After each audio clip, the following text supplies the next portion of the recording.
professional intern at the Kimisagara One Stop Youth Center. Bwa mbere numva IYF hari muri 2011 ubwo nari umukoranabushake ndi kwimenyereza umwuga kuri center ya Kimisagara y'urubyiruko. There was one volunteer who came there to talk about IYF services.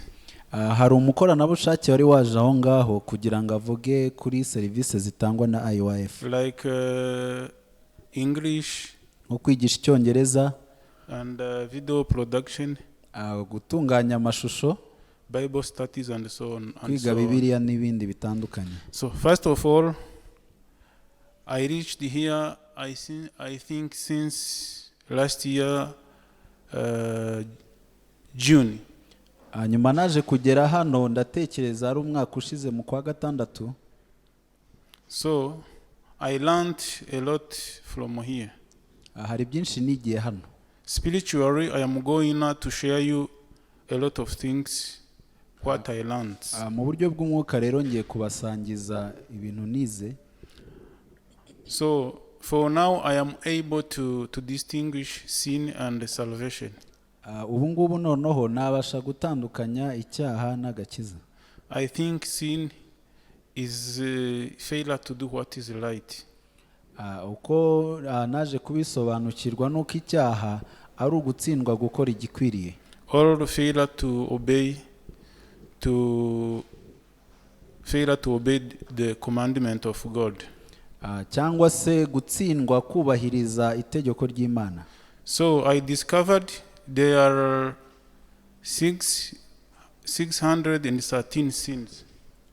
Nkuko naje kubisobanukirwa naje gusanga hariho amategeko 613. And those commandments are associated with the rules and regulations. Kandi ibyo byose byajyanaga n'ibisabwa n'Imana. So I am requesting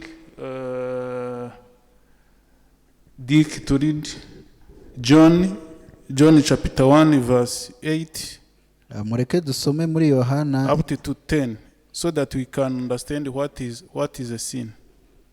Yohana igice cya mbere verse 8 murongo wa 8 up to 10 kugeza ku 10. Icyakora uwo siwe uwo mucyo ahubwo niwe wahamije ibyawo. Uwo mucyo niwe mucyo nyakuri kandi ubwo nibwo yatangiraga kuza mu isi ngo amurikire umuntu wese. Yari mu isi ndetse niwe wayiremye nyamara ab'isi ntibamumenya.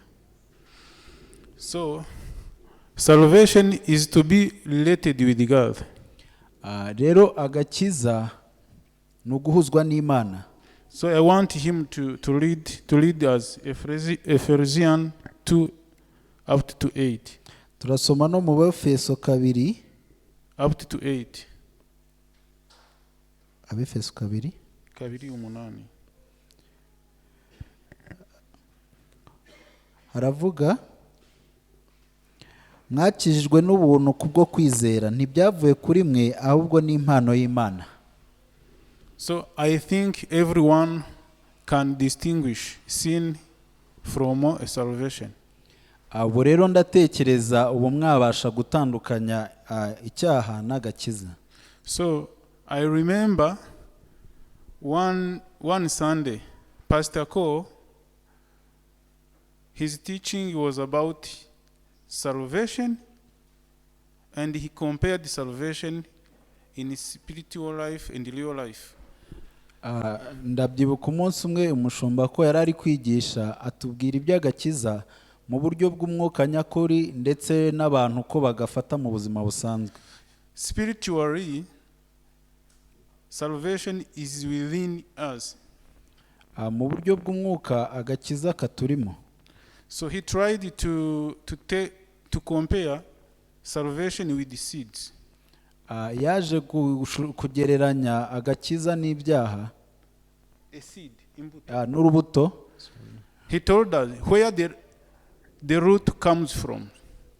Arabaza ati se mutekereza imizi iva hehe? When you don't plant a seed,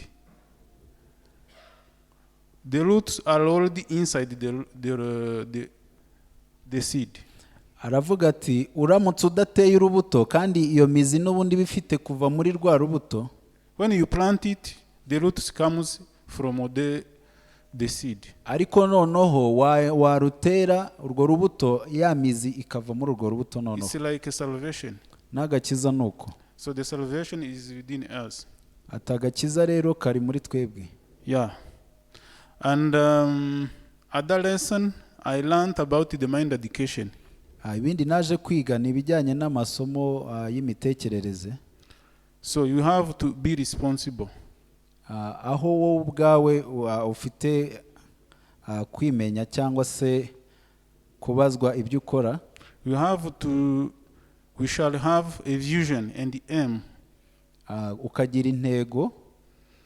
So and so on. So another lesson I learned from here is about analytical skills. Ibindi naje kwiga hano rero ni uburyo bwo gutekereza byimbitse. When you want to be a good person, you have to select the people you want to be connected with. Nimba rero ushaka kuba umuntu muzima, ugomba guhitamo abantu uhuzwa nabo cyangwa se mu b'inshuti. Why you want to be connected with them? Ese kuki ukeneye kuhuzwa nabo? If you want to be someone, niba hari ushaka kuba we, you can't be someone without reading or without working through that career.